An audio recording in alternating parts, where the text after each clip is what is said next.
Hey everyone, and welcome back to another episode of the CVCS podcast. I am Mr. Jasper, and I am finishing today a introductory series where I have been talking to various school leaders about the podcast network and what it means for our school and how it's going to affect our school, we hope, in the future. So far, I've talked to our head of schools, Marcus Choi. I've spoken with elementary principal, Miss Marnie Day, and I've spoken to junior high principal Ryan Klostra. Today, finally, I am with the high school principal, Mr. James Walker. So, Mr. Walker, thank you for joining us today. Yes, finally. I'm excited to be on the CVCS podcast network for the first time. I was going to say, this is your first time in the studio. That's right. Not in the studio, but recording and on a microphone in the studio. That is true. Yeah. Yes, I have been here before. Yeah. So, thanks for being here. Mr. Walker, let's get started. Can you just tell us a bit about yourself, including how you got into education and how you came to CVCS? Yeah, well, first, I'll kind of go in interesting storytelling style and kind of a backwards thing by thanking you for the work that you've done on the podcast network. Yeah, thank you. This has been a dream of mine and probably a dream of ours. Mm-hmm. You and I, Mr. Jasper and I, worked together at Whittier Christian for several years, like 6 at least. I think, and there was a lot of dreaming in those conversations that we were having, and I know for a fact that we talked about, like, what if we had a podcast studio on our campus, and we started dreaming about that. That's right. And it's pretty surreal to be here, and I know you've put a lot of work into this, and an idea that was birthed probably 6 years ago. Is here, and it's a reality. So that's super cool. It's awesome. And that's a little bit of how I got to CVCS is kind of planted there. But I'll tell a little bit more context is I grew up in Christian education, K through 12, all the way through, actually pre-K through 12. And I'm from a family of all educators. Like, I kid you not, my dad was a teacher. My mom was a librarian in a school. I have 8 aunts and uncles. They're all not all of them, but 6 of them are teachers. My sister became a teacher. I never wanted to be a teacher. And my college journey was a little bit messy. I was one school, K through 12, and then I went to 4 different colleges because I went to the University of Washington simply to play football. My goal was to play Division I football. I got there and loved it, realized I wasn't going to get any scholarship money, was not going to get in-state residency, and didn't want to get into massive debt to be maybe run down on kickoffs by the time I was a senior, which would have been a blast, but not worth like $180,000 or whatever it would have been. So I went to junior college, moved back home, ended up at UCLA, and I needed some electives credits to complete my degree. And I didn't want to piece together a bunch of random classes because that felt like a lot of work. And the education studies minor happened to be exactly the number of elective units that I needed to graduate. So I'm like, no way. I like education, I like schools, and I'll just take these classes because it'll make graduating easier. Sure. While I study history and figure out what I want to do. And in taking those classes at UCLA, I fell in love with education and knew that that's what I wanted to do. From there, I moved back home and went to Vanguard University to get my teaching credential, save up some money to try to get a ring for my now wife, and that ended up working out. And then I ended up in Christian education kind of by accident. Long story there that I won't go into, but God's hand is in it. And I ended up at Whittier Christian, worked there for just under 10 years as first a history teacher, and then I was asked to be the education technologist there as they rolled out an iPad program. So I was in charge of rolling that out and then supporting teachers in that transition. And then through that, the job just kind of kept growing, and it became a lot of, data and curriculum. And as I studied technology in the classroom, I realized that it's not about the technology itself. It's about how you view education and how you view teaching. Yeah. And through all that process, I went back to UCLA, got my admin credential, got my master's in educational leadership, and that's where things really started flowing, and decided to apply to be the principal at CVCS in 2020, and here I am today. Yeah, that's awesome. It's fun hearing you say all that, and especially going back to your definition of what educational technology is. I'm the ed tech here, and we've known each other for almost 10 years now, which is wild to think about. And we've had that conversation so many times. It's fun to share that. In each of the previous interviews, I've asked this question. This is a specific question developed by some of my students who got to see what we were doing and, provide input on these questions. I've asked each of the others so far, what is your idea of a perfect school? Or how would you define what a perfect school looks like? What would you say to that? I know it's a wild question, but... Yeah. At its heart, I think a school is a learning organization for every single participant in the school community. For me as a principal, it goes to the academic side of things, but the more I get into school is realizing how much the facilities team and the front desk and the kitchen staff and all that, like we're all learners together. Yeah. And that's a really unique thing about CVCS, I think, is that everybody here is committed to learning. And when you are a learning organization, then the students follow suit. That's and right. everybody learns along with you. So I think first and foremost, it's a learning organization.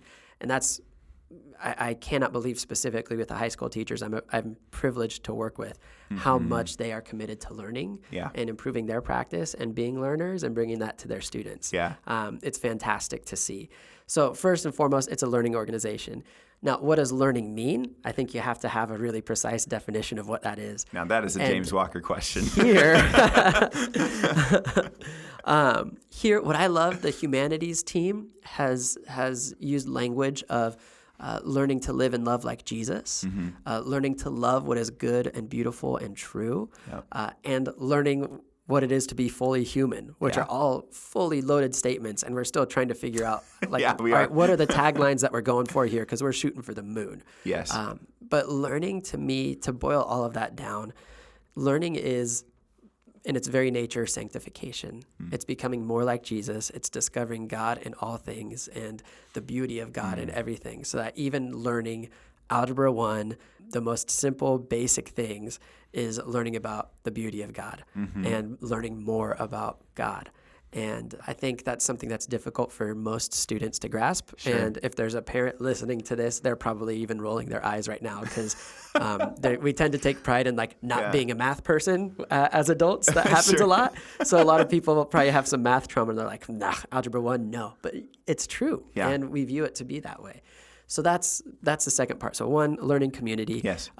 2 is learning is part of becoming more like Jesus and experiencing and seeing more of God in all things. Yeah. And then 3 is that gives birth to, I think, learning in the classroom is one thing, and acquiring knowledge, sure, but it's more about that character development piece, the virtue piece, the learning to become more like Jesus piece, sure. But that's stuck in the classroom. Sure. And what I think a school that is perfect would do well is take what's in the classroom and give students a launching point to things that are visible and things that make a difference in the world today. There's a lot of talk about students being the future of the world, but what stops students from being the present of the world? Sure. So let's do that, and let's have students who impact and lead in this community at the school, but then also the community in our city, in our neighborhoods, in different ways that are there. And then the work that they do, the things that they're learning are presented in a meaningful way that are visible to other people so that our students and their learning and their growth becomes a resource to the world today. And that's one of the beautiful things about schools that I also don't want to ignore is the extracurricular thing. Sure. And that's where some of the most real learning experiences happen because the sports that you're playing, the games that you're playing, the shows that you're putting on when you're in performing arts, the concerts and the plays, the art that's displayed in the hallway, those are all resources for the community, and it's real world learning experiences. They're participating in something and they're learning, and it's visible. So that's kind of a great, big picture of all of it. So just to, I guess, kind of recap, if you can help me out with this too. Let's see if I can do it. It's a challenge. Yeah, can I trace my own thinking? Probably not. Do you know what you think a perfect school is?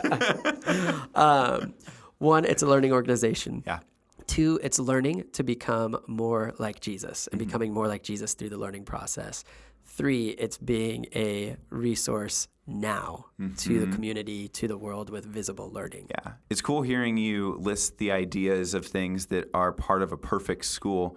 And here, as I'm hearing you say that, being able to actually recognize pieces of that around CVCS, like literally today.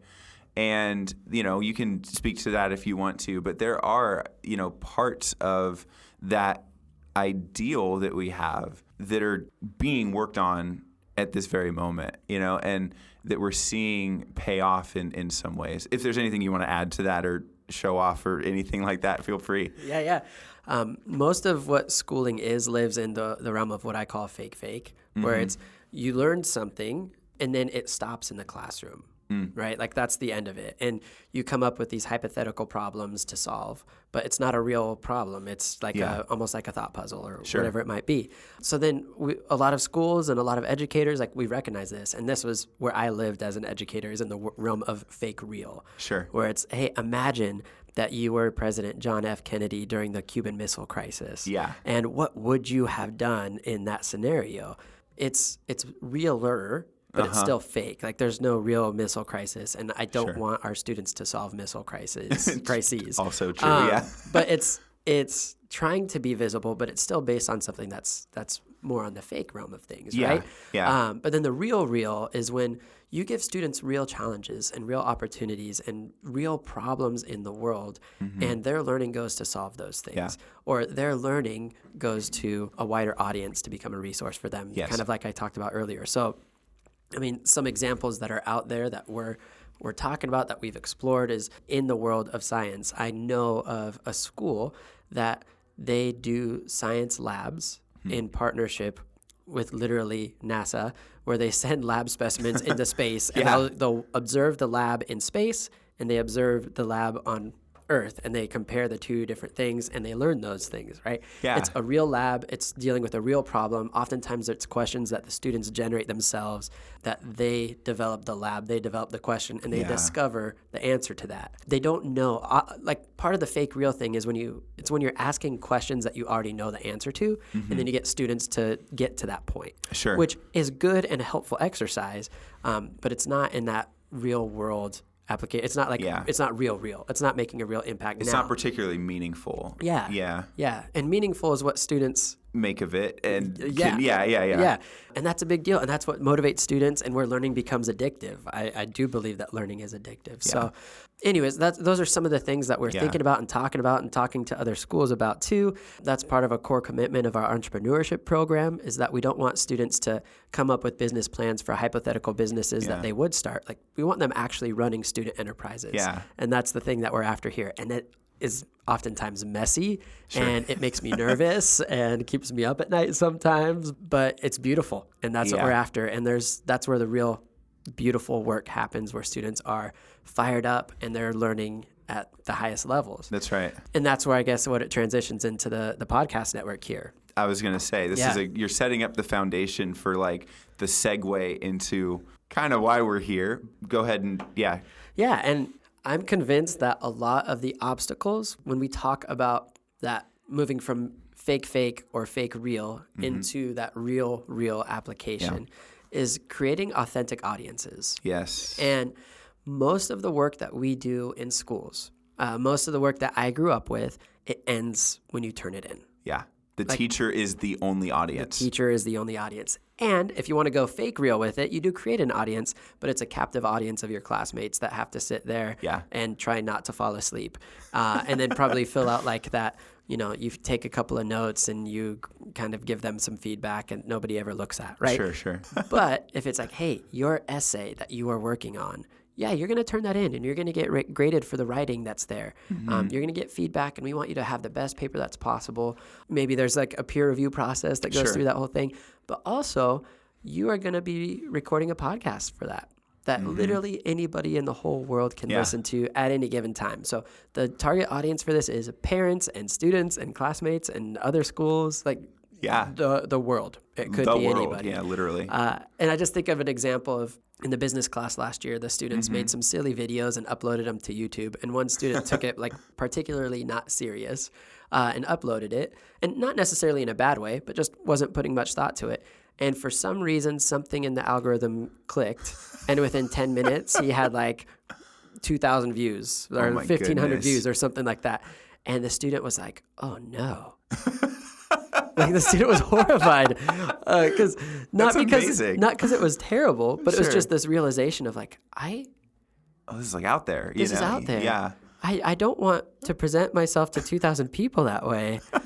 And now, like, I'm seen that way by 2,000 strangers. Sure. Right? And it was this moment of reality, like, oh, wow. Yeah. What we put out there can get seen and listened to and heard. So having that level of when we put stuff out there, like we want to take it seriously. That's right. And we want it to be good. And there's a level of motivation and that level of reality that hits where real learning experiences happen. Yeah. I almost hate to put like a filter or like a funnel on this conversation, but I'm going to. But I'm going to. But like, how does then the podcast network, what part does the podcast network play? You've talked about like the real audience and stuff like that, but how about academically as an assessment option or in a teacher's toolbox or a student's toolbox, anything like that jumps to mind? Not to sound like a broken record on this, for me, the attempt is just to create authentic audiences for our students. Yeah. If nobody listens to it, I'm fine with that. Yeah, that's right. I mean, I want people to listen to it, sure, but I want students to generate meaningful content. Yeah. Right? And when you know that there's an authentic audience that's out there, you're going to take your research a little bit more seriously. You're going to take your peer reviews a little bit more seriously. You're going to take teacher feedback a little bit more seriously. True. And if you give opportunities for students to be more serious and for their work to be meaningful, we're going to take that all day, every day. So expanding the audience really is the primary driver for me. That's right. On one side of things.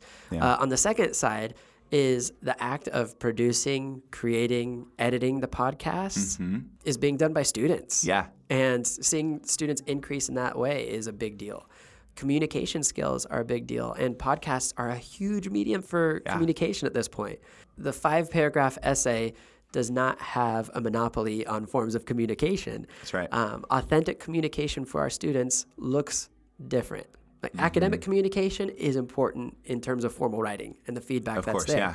But if we want real communication for our students to take the things that they're learning and express it in meaningful ways, I think podcasting is a perfect medium for that. For sure. I think I'm very much a millennial, and podcasts are our love language. Yeah. Right? Especially not so much anymore. My hour commute each way is gone. That's true. So I miss my podcasts, but I'd rather not have an hour-long commute each way. For sure. But I don't think you can underestimate how big of an impact podcasts have had on our collective understanding of the world today, particularly I think for millennials, but then I think for all age groups in particular. So to give students the ability to create and be part of the production and publication of a podcast in itself is a super valuable experience. And when you combine that with authentic student learning experiences in English class and history class and Bible class and science class, when you combine what they're learning in class with an authentic audience and participating in a new communication medium that's meaningful, like there's a lot that's happening there. That's firing on so many cylinders that are unique, that are, to say beneficial is an understatement, but meaningful. We'll use the term meaningful. Powerful. Yeah, it's unique, it's powerful, it's meaningful. All of those things are now at our disposal with this network here. How would you imagine or hope that teachers specifically, as they're doing their routines, their workflows, lesson planning, et cetera, how do you hope or wish teachers would think about the podcast network as a resource and utilize it? Yeah, well, one, broken drum again, student-centered and authentic audience-driven. To have teachers think of a wider audience for student work is going to change the planning that teachers put into their work. It's true. Like what I desire students to do and learn and know is going to be impacted with what I'm asking them to complete. Yeah. So this changes how we think about assessment and what the target audience is. And so there's an added level of that. So that impacts the way that teachers think about the work that they're doing in the classroom and what they're asking students to do. So that's on one side. It goes back to the classroom and what they're asking of students. The other part, going back to the learning community and the learning organization part. And this is something that I was not expecting to see happen that is happening, is the collaboration of teachers on creating podcasts. Yes. Or ideating podcasts. Yeah. Like Brewing with Jim. I did not see that coming. Just the fact that Mr. Brewington heard about the podcast network, and he and I have talked about his model of mentoring for years. And it's been really cool to see his mentor groups and how he relates to students. I did not think, let's start a podcast network and I'll talk to Jim Brewington about the questions that he answers. But he heard about it and says, I think this would be great. Yeah. Like, I can do this. This is the platform. This that is I the can platform do, for it. Yeah. Yeah. And he and Grady Sanchez start collaborating on that together. And within a week and a half, like, it's off and running. It is. Yeah. And it's fantastic. And I see the two of them collaborating. I see an American Sign Language teacher who's been in education for years. Decades, and has decades of life experience. And then Grady, who has decade of life experience. No. But no, to walk down the halls and to see Grady, who's just starting a family early in his career, excited about teaching and learning the ropes of education. That's right. And Jim Brewington, who has learned the ropes and has seen a lot and been through a lot. The two of them collaborating from math to sign language. Like, what do they have in common for collisions to collaborate with each other? And they're coming together in this space to collaborate? Like, are you kidding me? It's amazing. Fantastic. The fact that the athletics podcast came together and Grady Sanchez says, I want to do it. And he's just owning it, and it's running it every week. It's coming out. The fact that the high school teachers are talking to each other about podcasts that they want to do together. It's contributing to the learning and the professional learning and collaboration of the teaching team itself. It is. And then it's contributing to each teacher being more creative and inspires more collaboration within their students coming into the podcast studio to record podcasts as well. And it's been fantastic to see, and it's taking on a life of its own in ways that I had not expected. And then just as an example from my own life, this last Sunday was just, it was a rough day for me, right? And, I needed some time. So I plugged in my AirPods, put on noise canceling mode. My wife is gracious enough to get the kids out of the house just to get me some time to have some quiet time to myself. And in my next up on Spotify, the junior high chapel came on. Oh, that's sweet. And Mr. Baldwin gave his chapel message. Yeah. And I was so blessed and encouraged by it. And it was like, again, I did not expect, hey, let's create a podcast studio and launch some podcast networks, and we can record our chapels weekly, and I'm going to benefit from that and be ministered to by it. But I was. Yeah. So it's taken on a whole life of its own. Yeah, that's so true. And as you're saying that, I'm thinking about the fact that, like I said earlier, we've been talking about a podcast network for years. Yeah. And we've done so with like kind of a general idea of like what it would be and what it would be for, how it would benefit a school, that kind of thing. And the reality is now we're a couple months into this, and those sort of effects of it are way bigger and way more diverse than what we had initially thought. Like what you mentioned about, just as an example, I know other levels are doing similar stuff, but just with the high school teachers collaborating and developing their own podcast ideas. And they just come to me and they're like, I want to do a show about this. Like, can we just do it? And I'm like, yes. Yeah. That has been probably the biggest unforeseen like effect of this, and borderline might be one of the most powerful. Yeah. If not the most powerful for like this is an organization. Like you said, a learning organization being an element of a perfect school. I remember talking with Mr. Michael Finley, our business teacher, yesterday about this, and talking about how we have professionally from admin requirements that we call a professional growth profile, which is annually every single teacher, a little bit of a research cycle where you test something out and you first you build kind of an emphasis for improvement. You test something out, you measure how it goes, and you kind of reflect on it. And there's more steps to it. But Finley and I were talking about how, just like doing the kind of podcasts that they are talking about, not necessarily brewing with Jim, although that does have a benefit, but they're talking about having podcasts where they get a couple teachers in a room and they all debrief their teaching practices and they agree to try something new, or they dive into the history of a given practice or something like that. That is like, the joke I made with Finley was like, this probably alone satisfies the PGP, the professional growth profile, in some respect. You know what I mean? And it's just funny to think, again, how it's an unforeseen benefit of the podcast network from the point where we created it, but how quickly and significantly it's having these effects on so many people here. That's been the coolest part of doing this so far. Yeah. And I think that's after 2 years of planting seeds and building collaboration and a community in the faculty of that is absolutely true of this, and this space was created at just the right time to capture that momentum and that energy. And as teachers model that, as teachers build that, they're kind of on the bleeding edge of things, and then the students catch up. Yes. And we're seeing where teachers were a year and a half ago in the way that they're collaborating and thinking about their practice. I think we're starting to see students do that in the way that they approach learning and the attitude that they bring to the classroom. And I think that as time goes on, when you talk about what a powerful experience it is for the teachers, right now that is the most powerful thing. I'm also pretty convinced that we're 2 years away from that just catching fire in the high school amongst the students and being in a space where we're going to need like multiple recording studios because I've already thought, like that thought has already crossed my mind.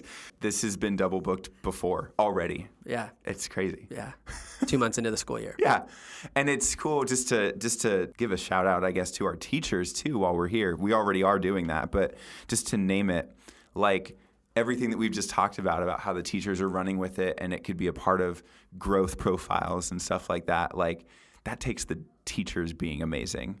And we have that here. Yep. The fact that we have people that seek to improve their practice and that are genuinely interested in these ideas and in each other is a prerequisite to that ever happening. Absolutely. And we have that. Yeah. And coming in here and having teachers who are, literally 40 years of experience. Sure. Mr. Easter, shout out. I cannot find a student in our records that has never passed AP Calculus under his watch. Crazy. And 2 years ago, every student who took his class got a perfect 5 on the AP Calculus exam, which students just, the pass rate for AP Calculus isn't even 50%. And every single one of his students got a perfect score. And he's coming to me with ideas for change and asking questions on how can I improve my practice? Yeah. To which I say, I don't know. What can I offer you? And what I can offer is a set of eyes and taking his questions and his expertise to come into the room and ask questions. And I think everybody has a posture of asking questions, of asking for help, of looking at things. I think the COVID year plus of just remote learning, hybrid learning, all that stuff forced teachers to ask some questions. And coming out of that, like just the heartbeat of the teachers that have been here for a long time and the teachers who came in here and me and all of those things and just the interaction of that, the way that has caught fire in terms of a school that has a rich academic history of excellent teachers who come in to work every day saying, how can I improve? Yeah. And then new teachers who are coming in saying, how can I improve? And here are some ideas that I've seen and encountered at other places. And me as a principal who's just trying to capture all this energy and channel it in the right directions. It's pretty incredible. And you can see God's handiwork in it throughout. Yeah, that's awesome. Last big topic is just for students. What are your hopes if they hear about the podcast network? What do you hope they think about it? How do you hope that they end up using it, even maybe outside of assignments?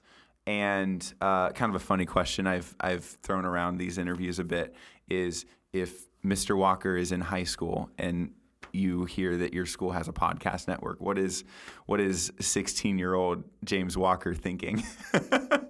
16-year-old James Walker is probably starting a college football podcast, right? I get a lot of those.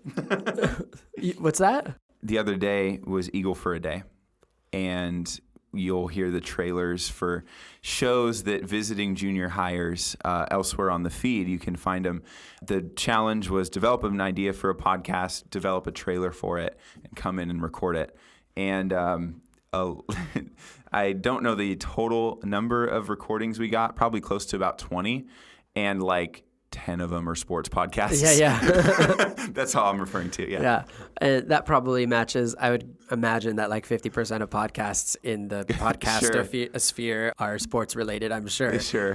That's an exaggeration. But I probably would have started a college football podcast. But what I would have loved is, let's say 16-year-old James Walker is at CVCS today and says, I want to start a college football podcast. Yeah. To have somebody sit down and say, what would make your podcast unique? Yeah. Like, what would be interesting about it? There's one college football podcast I heard about where it's a group of guys who went to like Southwestern Missouri State or something. And I forget what conference they're, Sure. But they have a name for like all these small school football programs and they focus on that and they found this niche market for that. Yeah. And they just talk about these like random college football teams that are never going to be in the playoffs and might be in the small bowl game one day. Sure. And it's just, they're passionate about it. They have fun. There's a passionate amazing. audience for it. So like, you know, if there's somebody who says, hey, let's look at an interesting angle on this thing. Yes. I think that would be fun. And to see students who speak from their perspective on things that they're interested about and speak passionately and in an informed way about those things, that would be my dream to see. Absolutely. And in terms of things being authentic, what I would like to see is we have our student paper, The Beacon. I want them doing real news stories. Sure. Yeah, I want them doing real stories about what's happening at our school.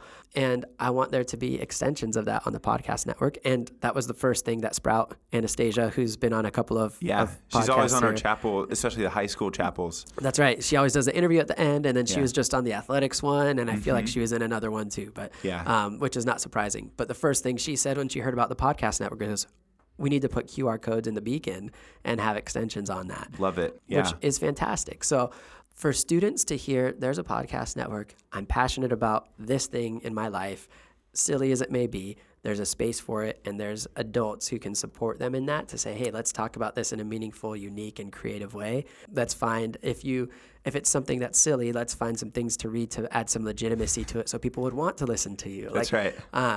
That's kind of my dream for what it would be for students. And right now, I think the starting spot of it being extensions of in-class work, I think that's beautiful. I think that's great. I think that's authentic. But once students start to come up with ideas on their own of things that they want to learn about, things that they want to research, and then share their expertise on something that's not classroom related, I think is when things are really going to be firing on all cylinders. I don't like that as a metaphor. Sure. That's the metaphor I used earlier. Yeah. So... Yeah, but that's why I didn't want to use it. Oh, I thought you meant like you didn't like when I used it. No. But yeah, when students are well educated and sharing their learning and thinking of their own ideas independently, I think that's when we really know, like, we have made it as a podcast network. Yeah. And maybe we never get to that point. Sure. But that's what I dream about in my naivete, perhaps. I love that. I love that. Last question for you. This is what I always end off with in these interviews. For me, as the director of the podcast network, are there any questions you have for me? And kind of adding on to that, would you charge me with anything? Like, would you charge me to do XYZ with the network for the benefit of you and your teachers, students? Yeah, I don't think I have any real questions. We've worked pretty That's closely true. on We've this. talked about this for a long time.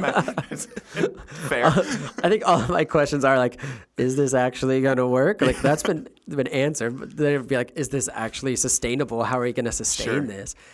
Which I guess would be, what would I charge you with? And they're both closely related, because one of the things that I'm committed to as a principal is that anything good that I bring, I don't want it to leave with me. Like, I want it to become part of the institution so that one day I'm not going to be here. Hopefully it's not for a really long time. Sure. But when I leave, I want the good things that we're doing now to continue, and the things that aren't great to be built upon by somebody who comes in with more expertise than me. I would hate to see, you're not going to be here forever.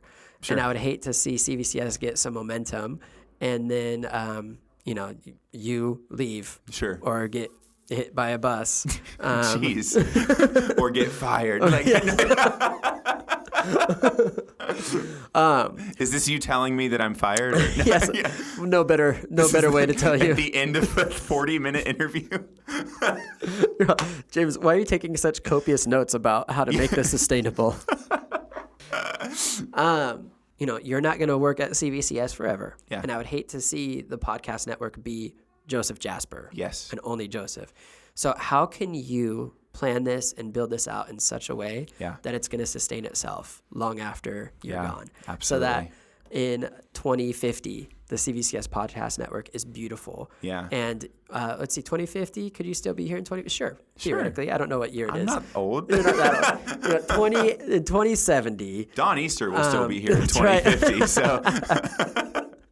But one day when you're no longer here, Sure. you can look and say, oh, I was part of starting that, and look at what's going on now. And it's fantastic. And maybe it's not a podcast medium anymore, but it was started here, and it sustained itself, and it grows. I love that. And then the other thing that I would charge you with, and I'm charging all of our teachers with, as we look at the real thing, when we're a school, it's not real unless it's student-owned. Yeah. So as much as we can have students doing the work and building this thing, that's better. Absolutely. Even if there's a dip in the quality of what we're doing, if it's students who are doing it, then that's a huge win. The guy who started our worship team a couple years ago, Ryan Kirkland, described upside down bell curve. Mm-hmm. He's like, I'm going to be really hands-on up front, and it's going to be good, and there's going to be students involved, and I'm going to give them more, and we're going to see a pretty significant drop. Yeah. And then they're going to do that for a while, and then we'll see it increase again before it levels out.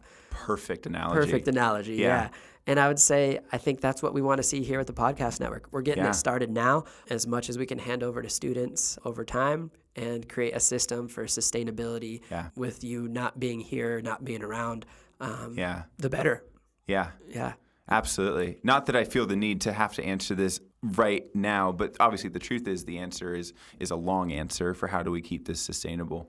It needs many hands. It needs many people invested in working on it, like all together. And that is the goal. That is the plan. And that's going to take time. But that is ultimately what will make this podcast network successful, is not me, Joseph Jasper, by myself, but this being a community thing, that just as teachers are invested in the ideas of creating podcasts, students are invested, and maybe in some cases teachers, but I see it more as being students invested in the production, editing, So I couldn't agree with you more. That's a charge actually that the previous people that have talked to me in these interviews have said the same thing. Yeah. So anyway, thank you so much for joining me today, Mr. Walker. This has been fun. This has been really informative and a good insight into where your mind is at for the high school as a whole, but particularly with the podcast network. I'll give you the final word if there's anything you want to sign off with or just say to the audience. No, it's been a great time. Thank you for all your work again, Joseph. And I look forward to seeing where this all heads in the coming weeks, months, years, etc. Yeah. Thank you very much. Take care.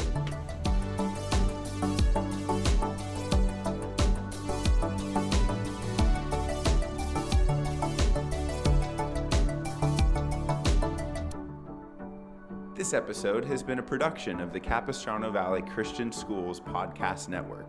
Be sure to check out, subscribe to, and leave a review of this show and the other shows on our network on your podcast player of choice. Doing so supports the school community in a multitude of ways. For more information about the CVCS Podcast Network or any of our other shows, check out cvcs.org or email podcasts@cvcs.org. On behalf of the whole network, this is Mr. Jasper saying thank you again for listening, and stay tuned for more.